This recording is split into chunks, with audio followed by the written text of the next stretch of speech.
Abran sus Biblias, por favor, en Marcos, capítulo 9.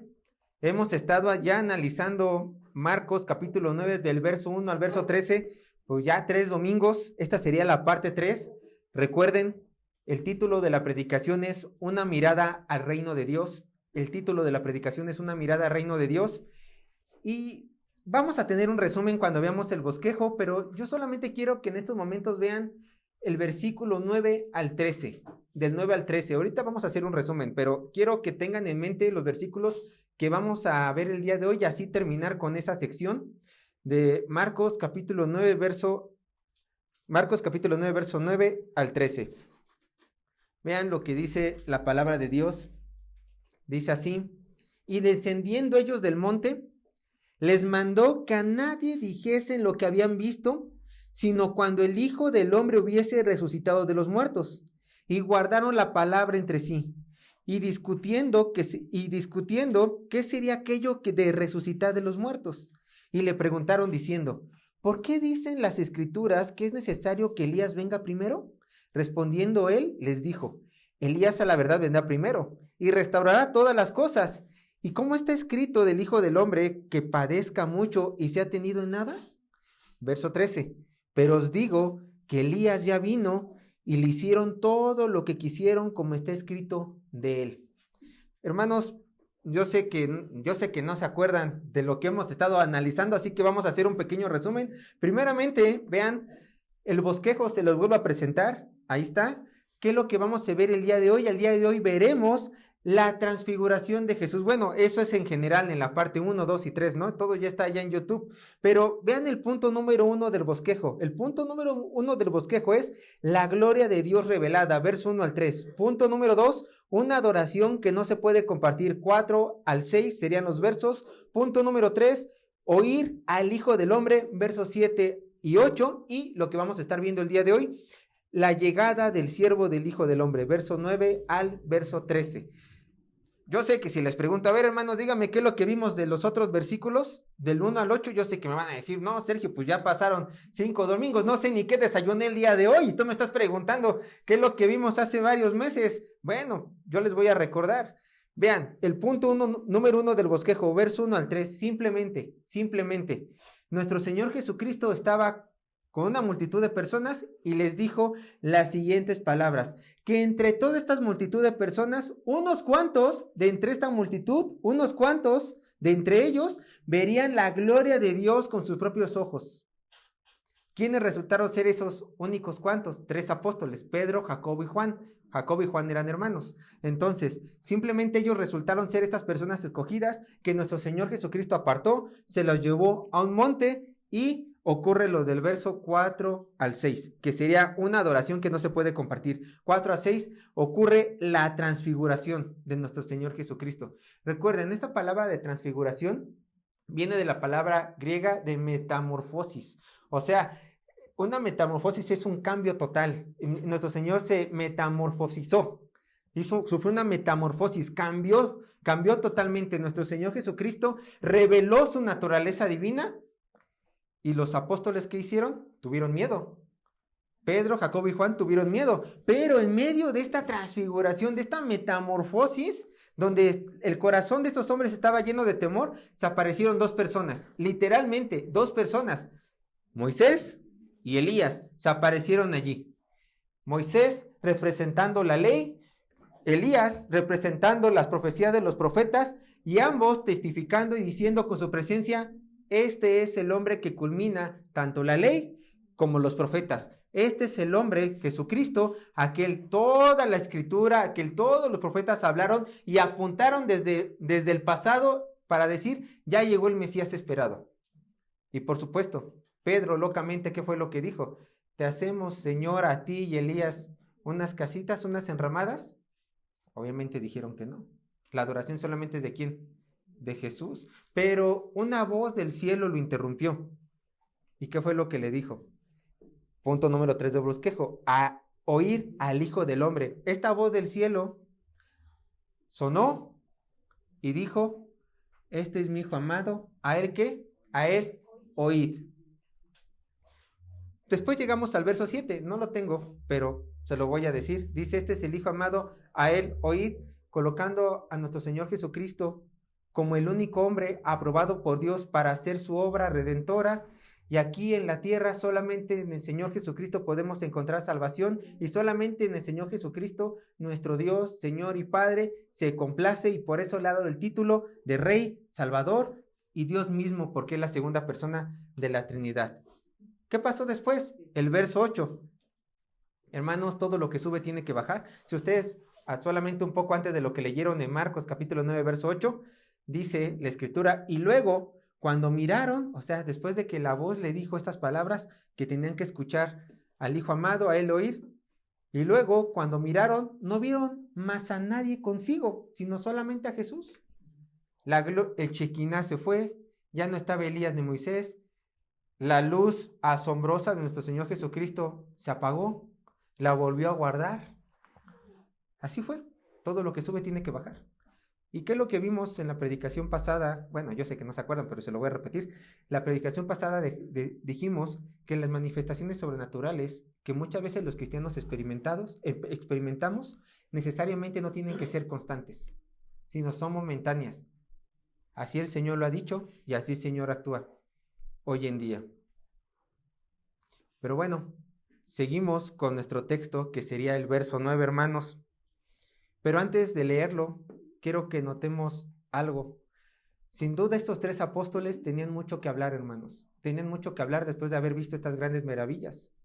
Ya no sabían que estaban simplemente con un gran maestro, con un hombre dotado. Ellos ya sabían que Jesucristo no solamente era un gran predicador. Ahora ya podían ellos ver a Jesucristo como realmente era, la segunda persona de la Trinidad, como el Mesías esperado, como aquel que iba a salvar a toda la nación de Israel del actual imperio romano, aquel que les iba a dar la derrota sobre la victoria sobre sus enemigos, aquel que iba a derrotar a todos los opositores del pueblo de Dios, y aquel que iba a llevar a la nación de Israel a una verdadera adoración y a un tiempo de profunda paz.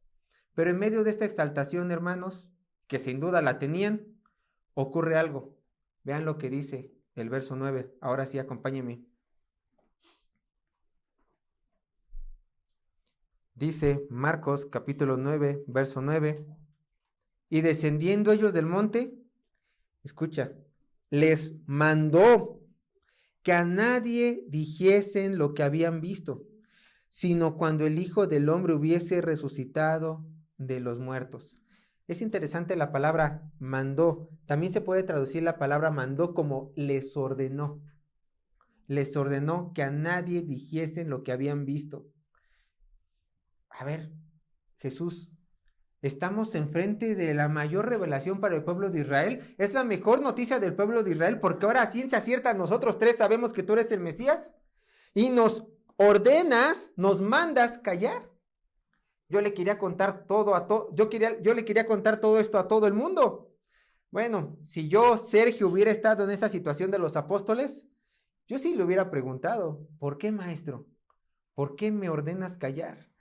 ¿Por qué no quieres que demos a conocer la más hermosa noticia de esta nación? ¿Por qué no quiere usted, mi maestro, que las personas le conozcan y le adoren como realmente es el Mesías y Dios mismo? ¿Por qué nos ordenas callar cuando vemos que en usted se está cumpliendo la ley y aún se están cumpliendo los profetas? La orden de callar fue como un balde de agua fría para Pedro, Jacobo y Juan. Este texto obviamente no dice si ellos preguntaron o trataron de persuadir a su maestro. No lo dice, pero tenían dudas en su corazón, sin duda alguna, como cualquiera de nosotros, después de haber visto estas grandes maravillas de la transfiguración, ver la Shekinah de Dios, ver a Moisés y Elías. Tenían dudas, pero quiero que ustedes entiendan algo, hermanos. Aunque para el hombre común y corriente como todos nosotros, muchas veces las ordenanzas de Dios puedan no tener sentido, realmente recordemos que el Altísimo no solamente tiene todo bajo dominio, también lo sabe todo. Y en esta hermosa pero a la vez terrible sabiduría, nuestro Señor Dios y Padre, junto con nuestro Señor Jesucristo y junto también con el Señor Espíritu Santo, acordaron que este no era el momento para dar a conocer la verdadera identidad del Mesías a todo el mundo. Ellos lo acordaron. Ellos son sabios. Ellos supieron por qué. Quizás Pedro se pudo haber objetado, Jacobo igual y Juan igual, pero sabiamente la Trinidad dijo, todavía no es el momento. Estaban emocionados estos tres hombres. Sin duda van a empezar a predicar con más ansias después de ver las maravillas de Dios. Ver la Shekinah, ver a Elías, ver a Moisés, ver la transfiguración del Señor. Pero el Señor les ordena callar, porque no era el tiempo. Y tanto así no era el tiempo para que Jesucristo se presentara en toda su gloria, que cuando el Señor Jesucristo, con su palabra divina, por supuesto, le dijo a los hombres pecadores, yo soy el Mesías, ¿qué le hicieron? Lo mandaron a crucificar. Vayan conmigo a Marcos capítulo 14, versos 61 al 65. Hermanos, y quiero que con esto entendamos, los tiempos de Dios son perfectos. Salud. Salud. Sería Marcos capítulo 14, 61 al 65. Vean lo que dice la palabra de Dios. Marcos capítulo 14, 61 al 65 dice, mas él callaba. Aquí nuestro Señor Jesucristo ya está ante el Sanedrín siendo juzgado y le estaban haciendo diferentes preguntas. El Sanedrín, en la noche en la cual lo apresaron. Mas él callaba y nada respondía. El sumo sacerdote le volvió a preguntar y le dijo, ¿eres tú el Cristo, el Hijo del bendito? Y Jesús dijo que, yo soy. Y además añadió, y veréis al Hijo del Hombre sentado a la diestra del poder de Dios y viniendo en las nubes del cielo. Entonces el sumo sacerdote, rasgando sus vestiduras, dijo, ¿qué más necesidad tenemos de testigos? ¿Habéis oído la blasfemia? ¿Qué os parece? Y todos ellos le condenaron, declarándole ser digno de muerte. Y algunos comenzaron a escupirle y a cubrirle el rostro y darle de puñetazos y a decirle, profetiza. Y los alguaciles le daban de bofetadas. ¿Era el momento para que los pecadores creyeran? Aunque Pedro, Jacobo y Juan predicaran, no. Era momento de que estos hombres también pecadores creyeran, aunque Jesucristo de su misma boca divina, la misma que cuando dijo yo soy, hizo que los guardias del templo cayeran de acuerdo al relato de Juan. No, no era su tiempo, por eso no le creyeron. Pero después de la resurrección, ¿qué pasó? Miles se convirtieron y miles creyeron en la predicación de Pedro. Hermanos, el Señor es perfecto. El Señor tenía bajo control la vida de nuestro Señor Jesucristo, claro. Así como el Señor, nuestro Dios, tiene cada aspecto de tu vida bajo su control. Él sabe los tiempos de tus necesidades, Él sabe los tiempos de tus derrotas, Él sabe los tiempos de tu victoria, todo bajo la vida, todo lo que está bajo tu vida está bajo la soberana mano de Dios. Solamente tienes que hacer una cosa, ¿qué? Santificarte, como nuestro Señor se santificó, para que en un futuro tú seas exaltado, como nuestro Señor Jesús también lo fue en su debido momento. Ahora, vean que nuestro Señor puso un límite de tiempo para que los apóstoles pudieran decir lo que vieron. Vean lo que dice el verso 9, Marcos capítulo 9, verso 9. Nuestro Señor dijo, por el momento les ordeno que callen. Sé que tienen muchas cosas en su mente, pero el momento quiero que callen hasta una fecha límite. Vamos a leer todo el verso completo, vean.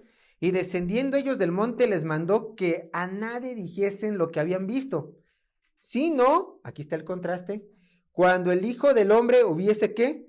Resucitado de los muertos. Este era el tiempo límite para cual estos tres hombres podían compartir lo que vieron. Hasta que el Hijo del Hombre hubiese, ¿qué? Resucitado de los muertos. Y obviamente, después de la resurrección, obviamente, todo esto se supo. Tanto Mateo, Marcos y Lucas lo plasmaron en sus evangelios. ¿Qué quiere decir? Que Pedro, Jacobo y Juan se lo contaron a todos.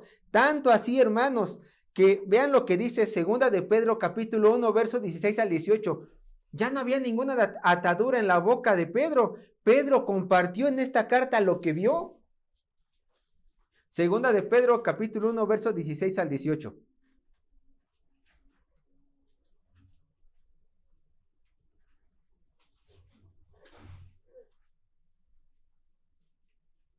Segunda de Pedro, capítulo 1, verso 16 al 18. Vean lo que dice. Porque no os hemos dado a conocer el poder de la venida de nuestro Señor Jesucristo siguiendo fábulas artificiosas, sino como escuchen, habiendo visto con nuestros propios ojos, ¿su qué? Su majestad. Uno puede decir, bueno, en cualquier momento pudieron haber visto esto. No, ve lo que continúa diciendo el apóstol.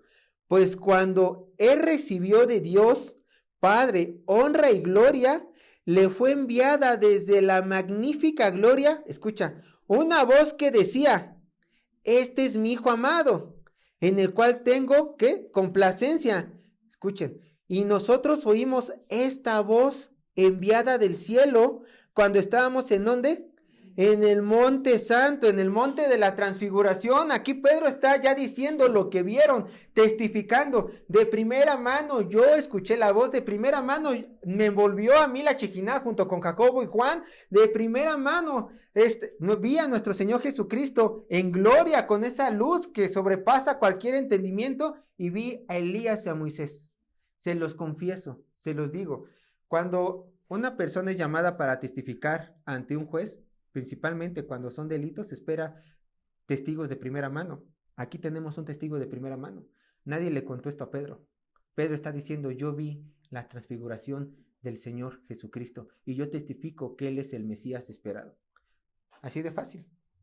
Pero bueno, todo eso se lo tuvieron que guardar los apóstoles. Les dijo el Señor esta orden: cállense, les ordeno que no le digan nada a nadie.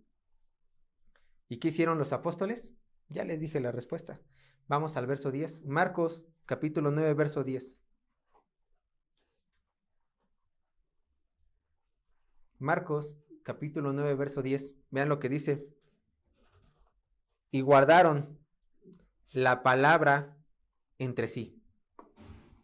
Si ustedes tienen la versión de Reina Valera 1960, guardaron, dices, ay, como que eso, ¿qué quiere decir, no? ¿Guardaron qué? Pero si estudiamos esta palabra en el griego, la palabra es krateo. Y krateo, la palabra entre sí. Estábamos hablando con Lulú y nos decía, bueno, pastores, nos preguntaba Alejandro y a mí, ¿dónde sacan esta palabra? Hermanos, nos las inventamos. No, no es cierto. No es cierto. Buscamos en diccionarios griegos. Buscamos cada palabra en el idioma original. Pastores, ¿ustedes hacen todo esto? Sí. De cada palabra. Obviamente, se los decimos. En la predicación no está todo nuestro estudio de la semana. Obviamente no. Somos selectivos, ¿para qué? Para darles de comer a ustedes. A todos ustedes. Pero yo seleccioné la palabra krateo. La palabra krateo tiene significado de confiscar, sujetar o aferrarse.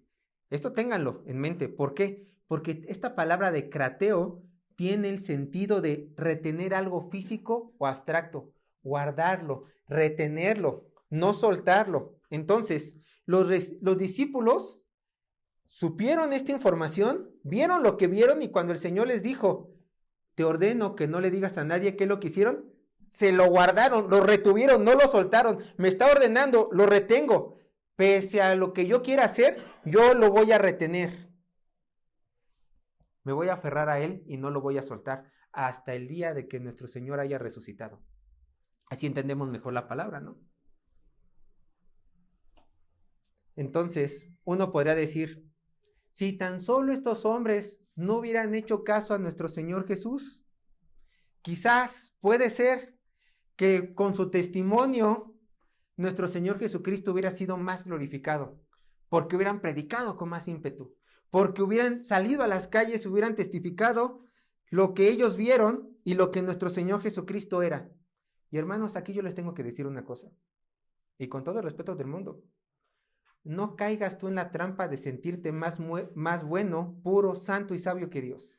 Te lo repito, no caigas en la trampa de sentirte más bueno, puro, santo y sabio que Dios. Cuando el Señor da una orden, nosotros simplemente tenemos que oírla, atesorarla y decir, sí, Señor, hago tu voluntad. Sin importar que sea.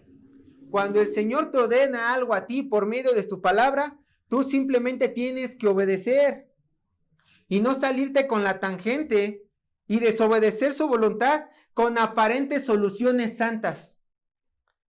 No tienes que hacer eso. Te voy a poner ejemplos de cómo luego nos queremos salir por la tangente.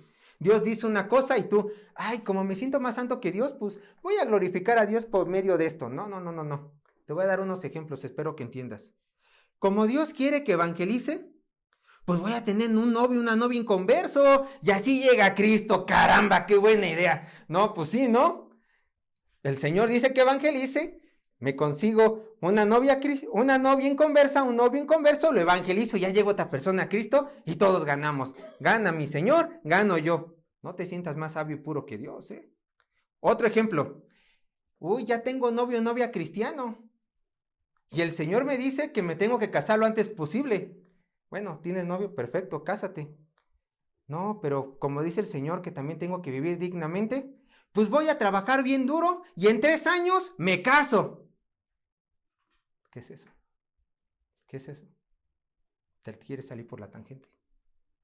Pero mi novio es cristiano. Cuando él te dice, el Señor, cásate lo antes posible, para que no caigas en tentación. No nos queramos sentir más sabios que Dios. Otra. Como el Señor me pide que provea para mi casa, entonces robaré para que mi familia no pase necesidades. No. No te quieras salir por la tangente. ¿Se dan cuenta cómo muchas veces ese ser humano queremos desobedecer a Dios con aparente santidad? ¿Queremos glorificar a Dios cuando hay pecado en nuestras decisiones? Cuando el Señor dice y da una orden, no lo hagas, ¿tú qué tienes que hacer? No hacerlo. Cuando el Señor te dice, haz esto, ¿tú qué tienes que hacer? Pues hacerlo. Así la vida cristiana, así de simple es. No hay mayor ciencia. Obedeces a Dios porque le amas. No le obedeces a Dios porque no quieres amarlo. Lo oímos con mi papá, ¿no? El que ama a Dios, ¿guarda qué? Sus mandamientos, los obedece, los pone en práctica, los vive y de buena gana. De buena gana. Hermano, no nos engañemos. No nos engañemos. La obediencia a la voluntad de Dios revela si nosotros realmente amamos a nuestro Padre Celestial. Y obviamente, la obediencia a Dios también juega un papel vital para nuestra vida espiritual. No basta que tú salgas a la calle con un grupo de amigos, te pongas una playera que diga ¡Viva Cristo! Y ya pienses que eres la superestrella del Señor. No basta eso. ¿Qué es lo que el Señor realmente pide de ti? Que postees en Facebook ¡Viva Cristo! Que pongas imágenes de Facebook, mira cómo estoy estudiando la Biblia, ya la estoy subrayando. ¿Dios quiere eso? ¿Dios quiere que nos tomemos fotos diciendo ¡Viva Cristo Rey! Como era el meme. Te voy a decir qué es lo que Dios quiere de ti. Primera de Samuel, capítulo 15, verso 22.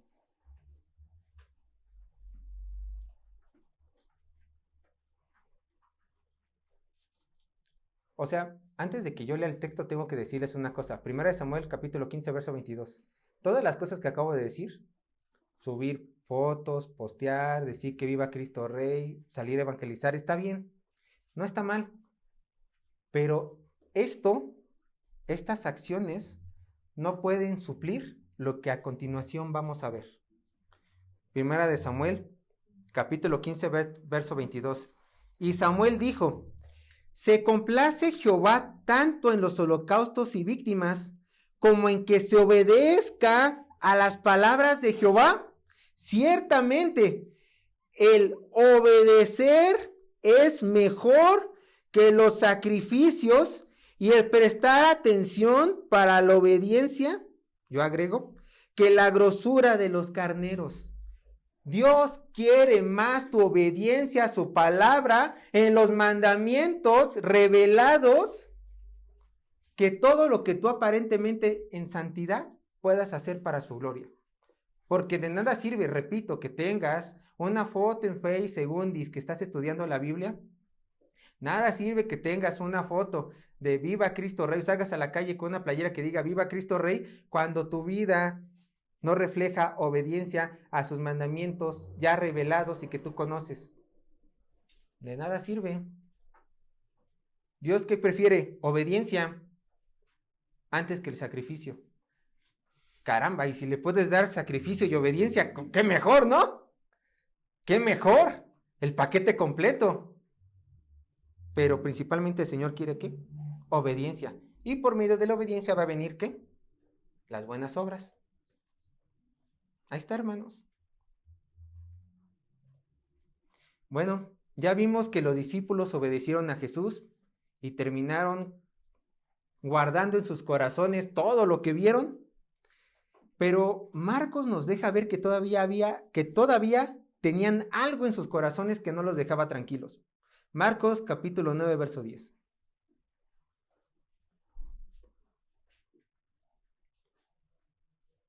Vean lo que dice.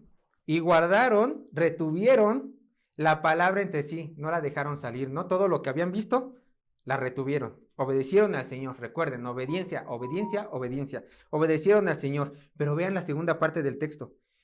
Discutiendo qué sería aquello de resucitar ¿de qué? De los muertos.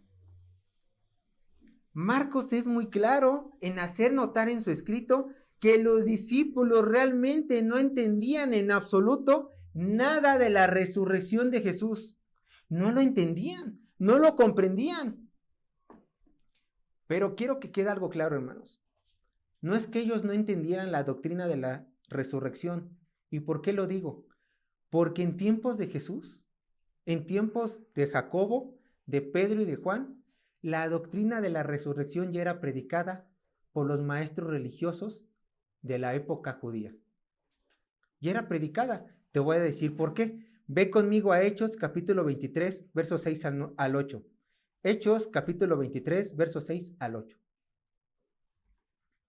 Y les quiero mostrar dos escritos en donde ustedes podrán ver que el problema no era el entender la resurrección, porque ellos la sabían. Los maestros religiosos judíos la enseñaban. Vean lo que dice Hechos capítulo 23, versos 6 al 8. Hechos capítulo 23, versos 6 al 8. Vean lo que dice. Entonces Pablo, aquí Pablo está ante el concilio, lo están juzgando, y él va a hacer una jugada extraordinaria para que no lo juzguen en el momento, sino para que lo saquen. Vean, entonces Pablo, notando que una parte era de los saduceos y otra de los fariseos, rápido, nos vamos a detener aquí. Fariseos, saduceos, los mayores religiosos y políticos de la época, los mayores estudiados, aquellos que formaban el Sanedrín. Alzó la voz en el concilio, o sea, en el Sanedrín, y dijo: varones hermanos, yo soy fariseo, hijos de fariseo, acerca de la esperanza, escucha, y de la resurrección de los muertos se me juzga. Y cuando dijo esto, se produjo disensión entre los fariseos y los saduceos, y la asamblea se dividió, porque los saduceos dicen que no hay resurrección, ni ángeles, ni espíritu, pero los fariseos afirman estas cosas. Detengámonos allí. Pablo era un fariseo, y él afirma que los fariseos enseñaban ¿qué? La resurrección. O sea, era un tema que todos los apóstoles y la gente que estaba en tiempo de Jesús judía, obviamente, entendían a la perfección. No había fariseo, por lo visto el texto, que no enseñara la resurrección de los muertos. Y por lo menos no había saduceo que no conociera la postura de los fariseos. Ahora, vayan conmigo a Juan capítulo 11, verso 23 y 24.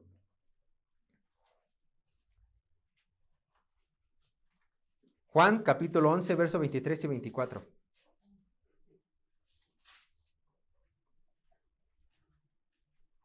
Juan capítulo 11, verso 23 y 24.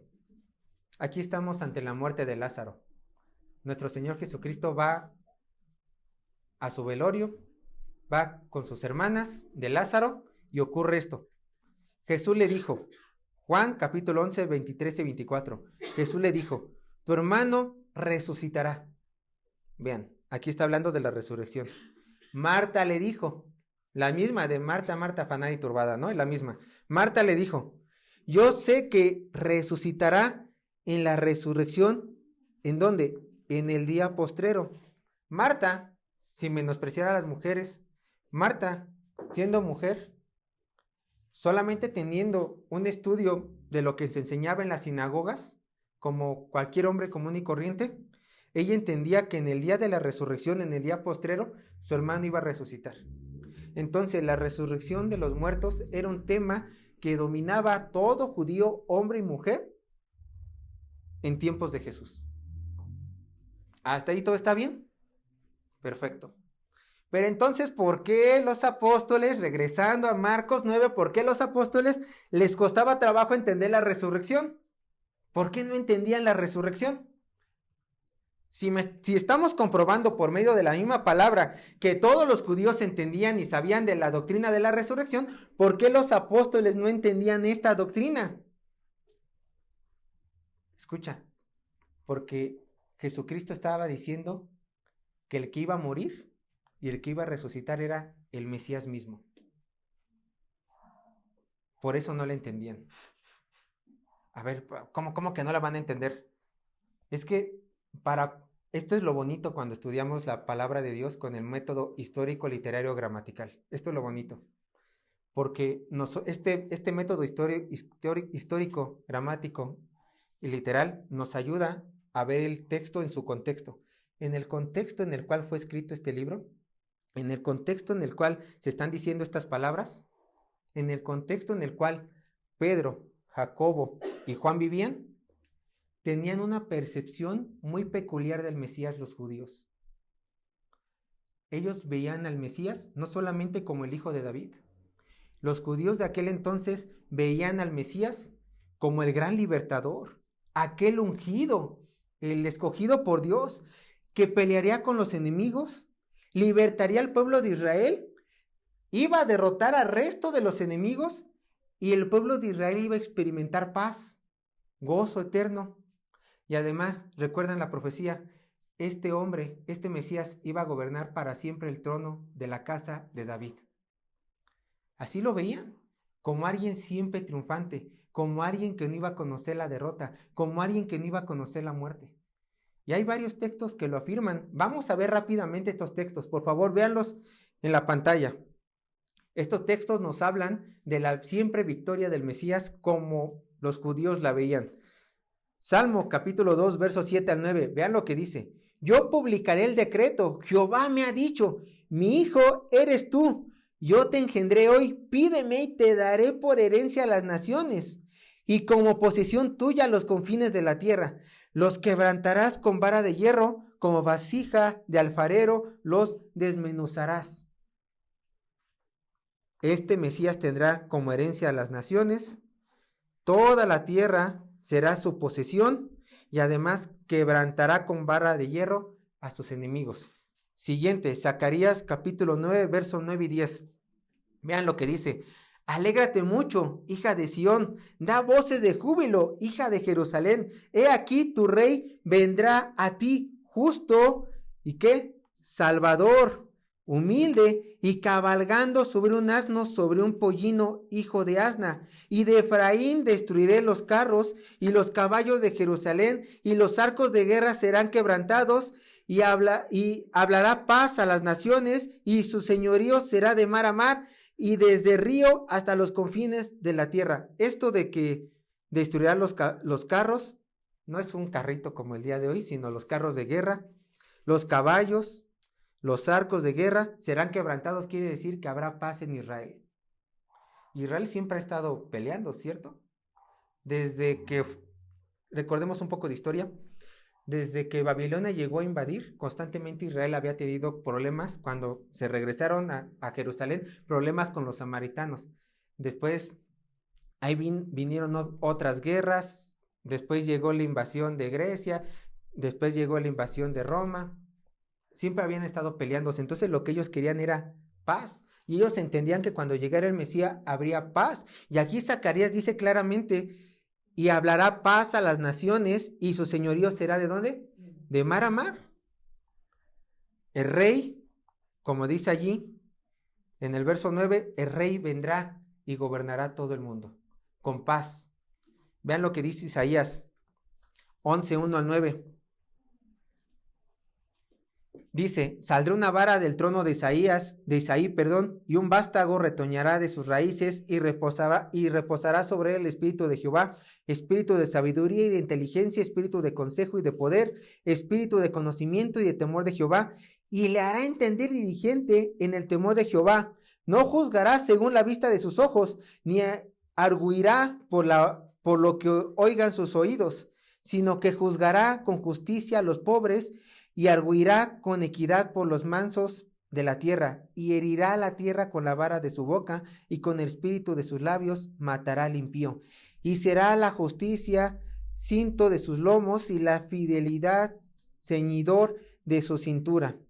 Morará el lobo con el cordero, y el leopardo con el cabrito, se postrará. El becerro y el león y la bestia doméstica andarán juntos, y un niño los pastoreará. La vaca y la osa pacerán, sus crías se echarán juntas, y el león como el buey comerá paja, y el niño de pecho jugará sobre la cueva de la aspid, y el recién destetado extenderá su mano sobre la caverna de la víbora. No harán mal ni dañarán en todo mi santo monte, porque la tierra será llena del conocimiento de Jehová, como las aguas cubre el mar. Cuando venga el Mesías, los animales cambiarán su naturaleza, y habrá también paz con la naturaleza caída. Isaías 11, 11 y 12. Asimismo acontecerá en aquel tiempo que Jehová alzará otra vez su mano para recobrar el remanente de su pueblo, que aún quede en Asiria, Egipto, Patros, Etiopía, Elán, Sinar y Hamat, y en la costa del mar. Y levantará pendón de las naciones, y juntará la desterrada de Israel, y reunirá los esparcidos de Judá de las cuatro confines de la tierra. Aquí, ¿qué les está prometiendo? Les está diciendo que los judíos que están dispersos en todo el mundo, cuando venga el Mesías, ¿qué? Los juntará. Habrá paz, la nación será restaurada, siempre habrá, ¿qué? Victoria sobre victoria para siempre. Esta era la visión que tenían los judíos del Mesías. Un Mesías siempre triunfante, un Mesías que se iba a sobreponer sobre todas las naciones, un Mesías que por fin le iba a traer paz al pueblo de Dios, al pueblo de Israel. Por eso le chocaba cuando el Señor les dijo, no digan nada, sino cuando el Hijo del Hombre hubiese resucitado de los muertos. A ver, Señor Jesús, ¿tú me estás diciendo que vas a morir? ¿Tú me estás diciendo que vas a morir? ¿Cómo? Si a mí toda mi vida me enseñaron que el Mesías siempre iba a triunfar. Ve estos versículos. El Mesías iba a traer paz. El Mesías nos iba a reunir. El Mesías iba a hacer que todos los enemigos y la naturaleza regresara a su estado original. ¿Cómo que te vas a morir? Los apóstoles no entendían esto. Vamos rápidamente a Marcos capítulo 9, verso 11. Y no solamente no entendían que cómo era que el Señor iba a morir para resucitar, no entendían cómo el Mesías iba a tener que morir cuando toda su vida le enseñaron que el Mesías tenía que triunfar, sino que también además tenían otra duda. ¿Y por qué tenían esta duda? Porque vieron a la persona que les hizo surgir esta duda. Marcos capítulo 9, verso 11. Y le preguntaron diciendo, a ver, maestro, me dices que me calle hasta que tú resucites. Bien. ¿Por qué dicen los escribas que es necesario que Elías venga primero? A ver, los tres apóstoles ya sabían que el Mesías había llegado, ¿cierto? Cierto, lo habían visto, ya tenían la certeza que él era el Mesías, que Jesús era el Mesías. Sabían que tenía la aprobación divina, sabían que tenía la aprobación de la ley y de los profetas. Pero ellos dijeron, a ver, de acuerdo a lo que yo sé de la palabra de Dios, el Mesías ya está aquí, pero hace falta alguien que venga. Elías, lo vi, estaba con nosotros Jesús, pero no vino como dicen las profecías de Elías que iba a venir. ¿Cómo es posible que el Mesías, que Elías falte? Tú ya estás aquí, pero antes de que tú llegaras tenía que haber venido Elías. Vean lo que dice Malaquías capítulo 3, verso 1. Vean lo que dice en la pantalla. Me voy yendo, tengo muchos versos, me voy yendo, así que véanlo desde la pantalla, por favor. Vean lo que dice Malaquías capítulo 3, verso 1. He aquí, yo envío mi mensajero, el cual preparará el camino delante de mí, y vendrá súbitamente a su templo el Señor, a quien vosotros buscáis, y el ángel del pacto, a quien deseáis vosotros. He aquí viene, ha dicho Jehová de los ejércitos. Entonces, de acuerdo a Malaquías 3:1, va a venir el mensajero, y después de que venga el mensajero, va a venir súbitamente al templo de Dios. ¿Quién? El Señor. Es clara la profecía. Pero ¿quién es este mensajero? Malaquías capítulo 4, 5 al 6 dice lo siguiente. He aquí, yo envío el profeta. Fíjense, solamente algo para que ustedes estudien. Cuando tengan una duda en un pasaje bíblico, no se preocupen, por lo general la responde el mismo autor versículos después o está versículos antes. Como aquí, bueno, ¿quién es este mensajero que va a venir? El mismo Malaquías en el verso 4 nos responde. He aquí, yo os envío el profeta, ¿quién? Elías, este es el que va a venir. Antes que venga el día de Jehová grande y temible. Él, o sea, Elías, hará volver el corazón de los padres hacia los hijos y el corazón de los hijos hacia los padres. No sea que yo venga y hiera la tierra con maldición. Este es el profeta que iba a venir. Este profeta Elías era el que iba a preparar el corazón de los padres y de los hijos para regresar ¿a quién? A Jehová. Este era el que iba a preparar el camino al Señor. Y los apóstoles por eso dijeron, caray, ¿cómo? O sea, ya te vemos a ti, el Mesías, Dios Todopoderoso, pero yo no he visto a Elías. ¿Quién te preparó el camino? Yo veo que todavía los padres, el corazón de los hijos está en contra de los padres y el corazón de los padres está en contra de los hijos. No veo la nación en paz, no veo la nación santa. O sea, ¿cómo Jesús? ¿Cómo está eso? ¿Qué está pasando? ¿Acaso, Señor, entendimos nosotros la profecía mal sobre Elías? ¿O es que realmente Elías nunca iba a aparecer? ¿Cómo está eso? Bueno, gracias a Dios ellos tenían al Señor Jesús, iban caminando, no tenían tiempo. Así que nuestro Señor Jesús procede a contestarle sus dudas. Marcos capítulo 9, verso 12. Marcos capítulo 9, verso 12. Vean lo que dice. Respondiendo él, ¿quién es él? Jesús les dijo, Elías a la verdad vendrá primero.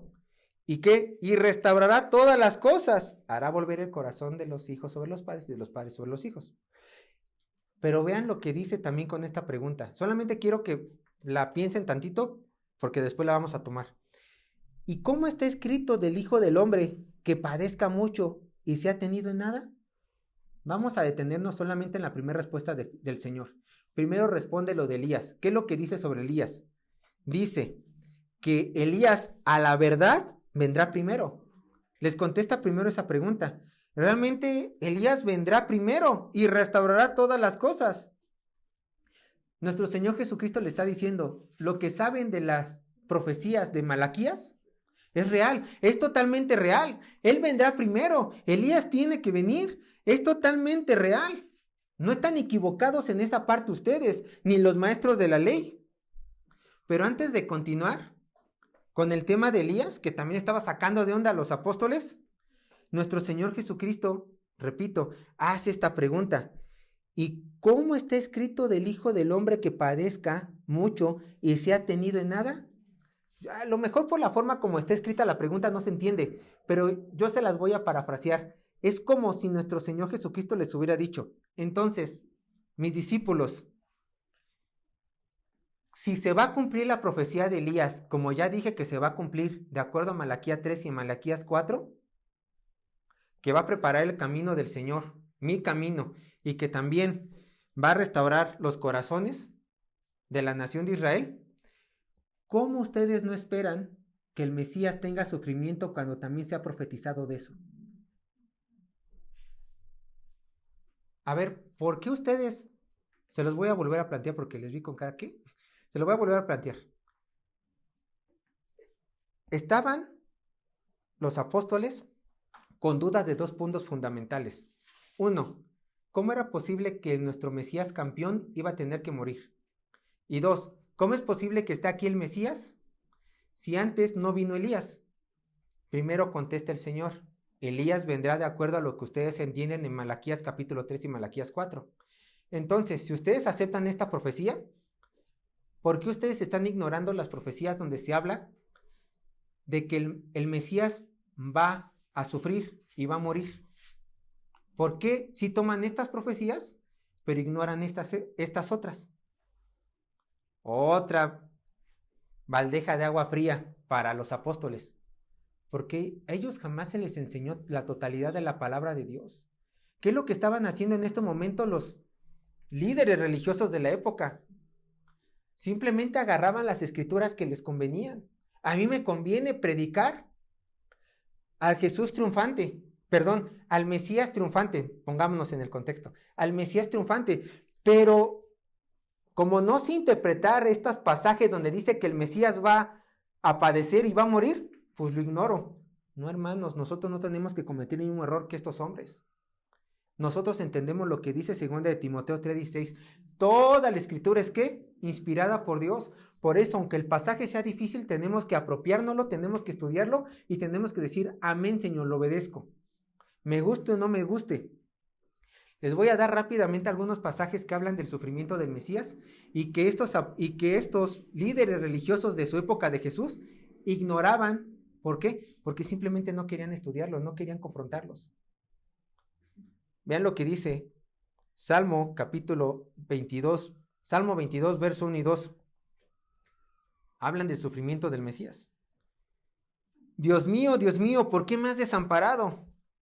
¿Por qué estás tan lejos de mi salvación y de las palabras de mi clamor? Dios mío, clamo de día y no respondes, de noche y no hay para mí reposo. ¿Cómo es posible que el Mesías no iba a ser escuchado por Dios? Es lo que está diciendo el Salmo. No iba a tener salvación por parte de Jehová. Vean lo que dice el verso 14 y 18 del mismo Salmo 22. He sido derramado como aguas y todos mis huesos se desconyuntaron. Mi corazón fue como cera derritiéndose en medio de mis entrañas. Como un tiesto se secó mi vigor y mi lengua se pegó a mi paladar. Y me has puesto en el polvo de la muerte, porque perros me han rodeado. Me ha cercado cuadrilla de malignos. Horararon mis manos y mis pies, o sea, me atravesaron mis manos y mis pies. Contar puedo todos mis huesos. Entre tanto, ellos me miran y me observan. Repartieron entre sí mis vestidos y sobre mi ropa echaron suertes. Padecimientos del Mesías. Por cuestiones de tiempo, no les voy a leer todo lo que tengo de Isaías 53. Leo muy lento, pero todo es Salmo 53. Isaías 53, verso 1 al 10, hablan de los padecimientos del Mesías. Hablan de los padecimientos del Mesías. Entonces, todo Isaías 53, por favor, léanlo para que vean del padecimiento. Pero quiero que vean Daniel. Por favor, vean Daniel. Daniel capítulo 9, verso 26. Vean lo que dice del Mesías. Y esto es clave. Y después de las 60 semanas, y después de las 62 semanas, se quitará la vida al Mesías, mas no por sí. ¿Qué es lo que está diciendo esta profecía? Que después de las 62 semanas van a matar al Mesías. No es que él se quite la vida, sino que se la quitarán. O sea, su mismo pueblo, nosotros ya tenemos toda la revelación de las Escrituras, su mismo pueblo lo iba a crucificar. ¿Por qué ignoraban esto? ¿Por qué no lo alcanzaban a ver? ¿Por qué no alcanzaban a ver al Mesías sufriente? Bueno, una era porque no les convenía, no querían estudiarlo. Pero otra también es que no les había sido revelado. También hay que ser sinceros. Nosotros lo alcanzamos a ver y decimos: caramba, ahí está Jesucristo, plasmado en todas partes. ¿No? Atravesaron mis manos y mis pies. Contar puedo todos mis huesos. ¿No? O sea, ahí nosotros vemos a Jesús, pero ellos no tienen la profecía completa. A ellos les ocurría algo y quiero que vean esta gráfica, por favor. Imagínense que ellos estaban en este monte. Aquí están los judíos, ¿no? Una J, todos los judíos. Y en este otro monte está el Mesías triunfante. Mesías triunfante. ¿Qué es lo que hacían los judíos? Simplemente estos judíos veían las profecías del Mesías triunfante y veían desde este monte hasta la punta de este monte. Yo les quiero decir una cosa. ¿Las profecías que leímos del Mesías triunfante son falsas? No, son verdaderas. Todas y cada una de ellas son verdaderas. Pero los judíos solamente alcanzaban de ver desde su monte hasta otra punta del monte, hasta otra profecía. Pero les olvidaba algo que ellos no alcanzaban a ver. Para llegar de esta punta a esta punta, era necesario cruzar un valle. Y en este valle se hablaban del sufrimiento del Mesías. Sufrimiento del Mesías. Ellos no alcanzaban a verlo de este valle. Sus ojos solamente veían lo que estaba aquí, pero desconocían lo que estaba acá abajo.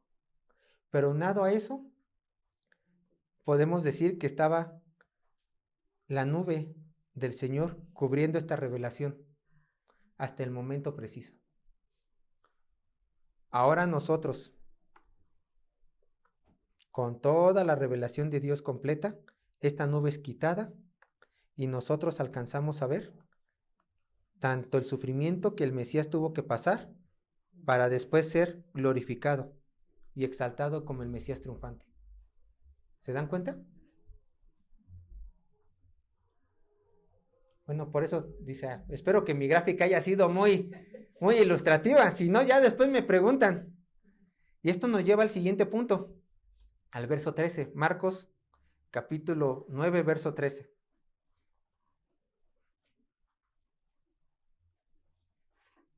Regresando al tema de Elías, antes de que lo leamos, a ver, ¿querían saber de Elías? Les voy a contar más de Elías, le dice el Señor a sus discípulos. Pero quiero que ustedes queden con esta pregunta en su corazón, les dijo a los 3 apóstoles. También se tiene que cumplir el sufrimiento del Mesías. Pero bueno, eso lo dejamos para otro tema, dijo el Señor. Su duda es Elías, vamos a contestar Elías. Verso 13. Marcos capítulo 9, verso 13. Dice lo siguiente. Pero os digo que Elías ya vino y le hicieron todo lo que quisieron, como está escrito de él. Y Mateo añade a estas palabras. Mateo en su evangelio, después de que el Señor Jesús dijo esta frase, Mateo añade, Mateo capítulo 17, verso 13. Entonces los discípulos comprendieron que les había hablado ¿de quién? De Juan el Bautista. Pues sí, pues es obvio, pues sí, pues tú ya lo leíste, tú lees los evangelios, ¿no? Pues, o sea, para ti es obvio, pero para ellos no era tan obvio. Para ellos no era nada obvio. Cuando el Señor Jesucristo les dijo, y le hicieron todo lo que quisieron, la única persona que tenían en mente era Juan el Bautista, porque predicaba al Señor, predicaba a Jesús. Juan era su discípulo, y cuando él presenció que Juan el Bautista dijo, este es el Cordero de Dios que quita el pecado del mundo, apuntando a Jesús, sin duda, a todos los cabos, está hablando ¿de quién? De mi antiguo maestro Juan el Bautista. Es él, y él se lo compartió a Pedro, y se lo compartió a su hermano Jacobo. Es él. Es el Elías esperado. Entonces vemos que Mateo dice que es el Elías esperado, Juan el Bautista. Marcos también lo dice. Vean, lean rápido conmigo. Vean cómo inicia Marcos. Por eso es importante leer el contexto. Vean cómo inicia Marcos. Principio del Evangelio de Jesús, Hijo de Dios, como está escrito en Isaías el profeta. He aquí yo envío mi mensajero delante de tu faz, el cual ¿qué hará? Preparará tu camino delante de ti. Voz del que clama en el desierto, preparad el camino del Señor, enderezad sus sendas. Y automáticamente después de esto, ¿qué dice Marcos? ¿A quién coloca de persona? Juan el Bautista en el desierto. Y predicaba, lo mismo que aquí se dice que va a hacer, por medio de la predicación, predicaba el bautismo de arrepentimiento para perdón de pecados. ¿Se dan cuenta? Es importante el contexto. ¿Quién es este hombre que iba a enderezar el camino de Dios? Dice mismo Marcos, Juan el Bautista. El hombre que cual Isaías está profetizando es Juan el Bautista, así lo identifica Marcos. Y aún nuestro Señor Jesucristo dijo esto de Juan el Bautista. Mateo 11, verso 11 y 15. De cierto os digo, entre los que nacen de mujer, no se ha levantado otro mayor que Juan el Bautista, pero el más pequeño en el reino de los cielos mayor es que él. Desde los días de Juan el Bautista hasta ahora, el reino de los cielos sufre violencia y los violentos lo arrebatan. Porque todos los profetas y la ley profetizan hasta Juan. Escucha. Y si queréis recibirlo, él, o sea, Juan el Bautista, es aquel Elías que había de venir. El que tiene oídos para oír, que oiga. Dice, no, pues problema resuelto. Mateo, Marcos, nuestro Señor Jesucristo dice que Juan el Bautista es Elías, ¿cierto? Problema resuelto, podemos pasar a la siguiente página. Pero en el Evangelio de Juan hay un problema. ¿Qué decía Juan el Bautista de sí mismo? ¿Qué dijo él de sí mismo? Vean lo que dice Juan, capítulo 1, verso 19 al 23. Y vean, y Juan, el apóstol, era su discípulo y por eso puso las palabras de su antiguo maestro aquí. Este es el testimonio de Juan, el Bautista, ¿no? El Bautista. Cuando los judíos enviaron de Jerusalén sacerdotes y levitas para que le preguntasen, ¿tú quién eres? Confesó y no negó, sino que ¿qué? Confesó, yo no soy el Cristo. Y le preguntaron, ¿qué pues? ¿Eres tú Elías? Y dijo, no soy. ¿Eres tú el profeta? Y respondió, no. Le dijeron, pues ¿quién eres? Para que demos respuesta a los que nos enviaron. ¿Qué dices de ti mismo? Dijo, yo soy la voz de uno que clama en el desierto, enderezad el camino del Señor, como dijo el profeta Isaías. A ver, ¿eres o no eres? ¡Eso no es! ¿Qué hacemos? ¿La Biblia se está contradiciendo? ¿Tengo que dejarle el cristianismo? ¿Qué hago? ¿A quién le hago caso? Ustedes díganme, ¿a quién le hago el caso? ¿Le hago caso a Juan el Bautista, que dice que no es Elías? ¿O le hago caso a Jesús, a Mateo y a Marcos, que dicen que sí es Elías? A ver, dígame, ¿qué hago? ¿Qué hacemos? Dígame, ¿qué hacemos? A los dos. Escúcheme, esto es lógica formal. Cuando dos aparentes verdades se contraponen, una tiene que estar equivocada. O las dos están equivocadas. Dos aparentes verdades que se contraponen no pueden ser verdad o ciertas al mismo tiempo. ¿Qué hacemos? Pues hermanos, pues veamos más Biblia, ¿no? Pues, o sea, para eso está, recuerden, hoy les quiero dar clases de interpretación, creo yo. Otra norma de la interpretación es la Biblia se interpreta con la misma Biblia. Aparentemente aquí nos encontramos con dos contradicciones, ¿cierto? Porque Juan el Bautista, que era el mismo Juan, dice, yo no soy Elías, pero Jesús, Mateo y Marcos dicen, él sí era Elías. Entonces, ¿dónde tenemos que encontrar la respuesta? En la misma palabra de Dios. En la misma palabra de Dios. Recuerden, la Biblia es suficiente. Suficiente para vivir la vida santa, pero también suficiente para contestarse a sí misma las aparentes dudas que podemos tener. ¿Dónde encontramos esta respuesta? ¿Quién nos falta por ver? Pues Lucas. Veamos a Lucas, capítulo 1, verso 13 al 17. Y con esto va a quedar bien claro, para entender quién es Elías. Vean lo que dice. Aquí se le presenta el ángel Gabriel a Zacarías, padre de Juan el Bautista, y le dice lo siguiente. Pero el ángel le dijo, Zacarías, no temas, porque tu oración ha sido oída, y tu mujer Elizabeth te dará a luz un hijo, y llamarás su nombre Juan, y tendrás gozo y alegría, y muchos se regocijarán de su nacimiento, porque será grande delante de Dios. No beberá vino ni sidra, y será lleno del Espíritu Santo. Esto es importante.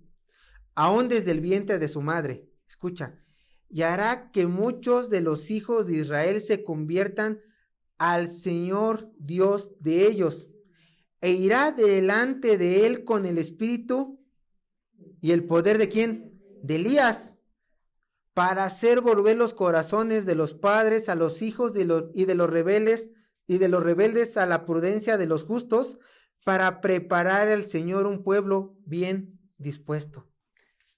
El ángel Gabriel le está diciendo a Zacarías que su hijo iba a ser aquel hombre que iba a preparar el camino al Mesías y que iba a traer por medio de su predicación a los hombres, iba a traer por medio de su predicación el corazón de los hombres a Dios, una vez más. Pero esto es importante. E irá delante de él con el espíritu de ¿quién? Y el poder de Elías. ¿Quién? Juan el Bautista, por medio del Espíritu Santo. Entonces aquí tenemos algo. Escuchen con atención. El ángel Gabriel le está diciendo a Zacarías que su hijo Juan el Bautista iba a ser en espíritu, en poder, en testimonio, Elías. No iba a ser Elías. ¿Qué pasó con Elías? Estaba en el reino de los cielos, ¿no? Porque él fue llevado por medio de un torbellino de fuego, ¿no? Él fue llevado a los cielos. No es que Elías que está en los cielos va a reencarnar en Juan el Bautista, tu hijo, no, sino que en espíritu, en poder, lo mismo que Elías va a hacer, hará Juan el Bautista. Juan el Bautista es este Elías esperado que en profecía, como ya lo dijo el ángel, va a preparar el camino del Señor. Entonces, en poder y en espíritu, Juan el Bautista es Elías. Así se soluciona el problema, con la misma escritura, porque aquí el ángel nos está dando la respuesta, y el Espíritu Santo por medio de su palabra. Híjole, pero queda otra duda. Otra duda, sí, siempre hay dudas. Y aquí nos vamos a meter en territorio escatológico. Hermanos, deme 8 minutos. 8 minutos nada más para terminar. 8 minutos. Vean cómo dice la profecía de Malaquías. ¿Cuándo va a llegar Elías? Y es bien específico. Malaquías 4, 5 y 6. He aquí, yo os envío al profeta Elías antes que venga el día de Jehová, grande y temible. ¿Saben cuándo es el día grande y temible del Señor? El día del juicio. A ver, pero cuando vino el Señor en su primera venida, no vino a meter juicio, vino a salvar, ¿cierto? ¿Cierto? Entonces, ¿qué quiere decir? Que Elías en carne y hueso va a venir en otro tiempo. Juan el Bautista era el Elías que iba a preparar el camino del Señor por medio del Espíritu y el poder de Dios. Lo mismo poder que tenía Elías en espíritu y por medio de su predicación traer a los corazones del pueblo de judío, era el mismo espíritu que tenía Elías en poder y autoridad. Pero, de acuerdo con Malaquías, Juan el Bautista es un Elías en espíritu y en poder, pero todavía en los cielos está el otro Elías, que va a bajar en el día del Señor, antes del día del Señor.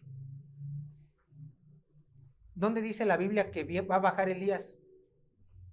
No dice que va a bajar Elías, pero pensamos por medio de lo que dice Malaquías y por medio de Apocalipsis 11, que Elías va a ser uno de los 2 testigos que van a tener como propósito en los tiempos de la tribulación, más bien en el tiempo de la gran tribulación, venirle a profetizar y a predicar al corazón del pueblo judío. Se dice Apocalipsis 11, nada más le voy a leer la primera parte para que tampoco les quite sus 8 minutos. Dice, Apocalipsis 11, 13 al 13. Y daré a mis 2 testigos que profeticen por 1260 días vestidos de cilicio. Estos 2 son los olivos y los 2 candeleros que están en pie delante de Dios de la tierra. Y aquí se empieza a hablar de las manifestaciones que va a tener estos 2 olivos. ¿Por qué se cree que Elías es uno de estos 2 olivos? Porque Elías no conoció la muerte. Pero aquí dice Apocalipsis del 1 al 13 que este hombre va a conocer la muerte, va a resucitar los 3 días y el Señor se lo va a llevar para que el pueblo de Israel vea que el Señor hace maravillas y que estos realmente eran testigos de Jehová. Pero entonces, ¿quién es el segundo olivo? Unos dicen que Moisés, porque se apareció en la transfiguración, pero ¿qué creen? Moisés murió. Otros dicen, y yo me inclino, Enoc, porque no conocí la muerte. Entonces tenemos al Elías en poder y autoridad, que iba a preparar el camino al Mesías en su primera venida, Juan el Bautista, pero tenemos al Elías en carne y hueso, que va a bajar de los cielos, junto con el segundo olivo, que no sé quién es, pero me inclino, mi opinión, nada más, que va a ser Enoc, porque tampoco conoció la muerte, a predicarle única y exclusivamente al pueblo de Israel, junto con los 12,000, con los 124,000, 12,000 de cada tribu, para predicarle al pueblo de Israel, para que el pueblo de Israel se arrepienta, tenga su última oportunidad. El anticristo los va a derrotar, van a morir, el Señor los va a resucitar y ahora sí va a venir el día del juicio, el último del último, la guerra del Armagedón. Pero creemos, los teólogos piensan que uno de estos dos olivos es por lo menos Elías. ¿Ahora se dan cuenta? Y aquí se cumple, ahora sí a la perfección, Malaquías 4. Malaquías 4. Es lo bonito de la palabra de Dios. Para entenderla tenemos que estudiarla toda. Por eso la obligación de Alejandro y mía es predicarles todo el consejo de Dios, para unir todos estos cabos, ¿no? Y no se me queden como hace rato de ¿qué? ¿A quién le creo? No. Entonces, hermanos, yo sé, y ustedes me pueden decir, a ver, pastor, muy bonito y todo. Nada más faltan 4 minutos. Muy bonito y todo, pastor. Pero la predicación de hoy parecía más una clase que una predicación. Y sí, fue mucho dato duro realmente. Fue mucho dato duro. Pero no los quiero dejar ir sin una aplicación. Recuerden, yo estoy aquí para también enseñarles a vivir la palabra de Dios, ¿no? ¿Cuál puede ser la aplicación de todo esto que acabamos de ver? Porque aquí se corta se corta la conversación que Jesús tenía con los 3 apóstoles y ya ocurre otra cosa distinta. Y lo vamos a ver la siguiente semana. ¿Qué podría ser la aplicación? Noten esto. ¿Cuál era en sí, cuál era la duda central de los apóstoles? Tenían 2 dudas, obviamente. Tanto el de Elías como la resurrección y la muerte del Mesías. Estas eran sus 2 más grandes dudas. Pero ¿por qué estaba chocando en sus mentes? ¿Por qué? Porque ellos decían, ¿se está cumpliendo o no la palabra de Dios? ¿La palabra de Dios se va a cumplir o no se va a cumplir? Este era el corazón de esta duda. ¿Se está cumpliendo o no la palabra de Dios? ¿El Señor se está pasando por alto su palabra? ¿El Señor no está cumpliendo lo que está diciendo? A lo que el Señor Jesús, ¿qué les contestó? Todo se está cumpliendo. Todo se está cumpliendo. Se está cumpliendo lo de Elías, se está cumpliendo mi parte porque yo voy a llegar a la cruz y se va a cumplir mi resurrección. Y se va a cumplir, aún así, lo de Malaquías 4, cuando Elías venga con los 2 testigos. Todo se va a cumplir. Hermanos, esta es la aplicación del día de hoy para sus vidas. Todo lo que está en la palabra de Dios se va a cumplir. Cada palabra, cada tilde, cada profecía. ¿Pero qué crees? Aquí está lo bueno. Cada promesa que Dios ha hecho a su iglesia se va a cumplir. Todo se va a cumplir. Cuando el Señor dice, no te afanes porque yo te estoy protegiendo, se cumple. Cuando el Señor dice, santifícate que yo te quiero bendecir, se cumple. Cuando el Señor dice, deja lo malo porque a mí me glorifica. Y no puede ser que yo te daré otra cosa similar, pero te daré gozo en tu corazón cuando dejes tu pecado, se va a cumplir.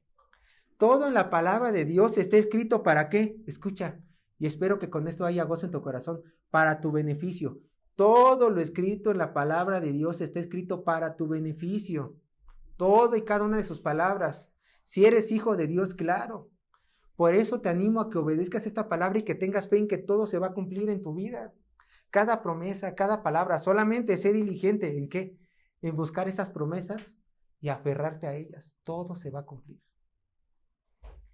¿Mi Señor me puede engañar en decir que estará conmigo aunque todos me hayan abandonado? No, porque todo en su palabra se cumple. ¿El Señor me va a abandonar en la situación más desagradable que pueda yo tener? No, porque el Señor ha prometido siempre estar contigo. El Señor dice que me va a dar palabra cuando yo salga a evangelizar. ¿Es cierto eso, pastor? Sí, porque tienes te ha prometido que tú tienes a su Santo Espíritu y Él en cada situación específica te va a dar palabras para que tú testifiques de Él. ¿Se dan cuenta? El problema de los apóstoles era, Padre, ¿se va a cumplir la palabra? Y hoy sabemos, sí, se está cumpliendo. Así que hermanos, aprovechen esto. Aprovechen esto. Dios les bendiga, hermanos.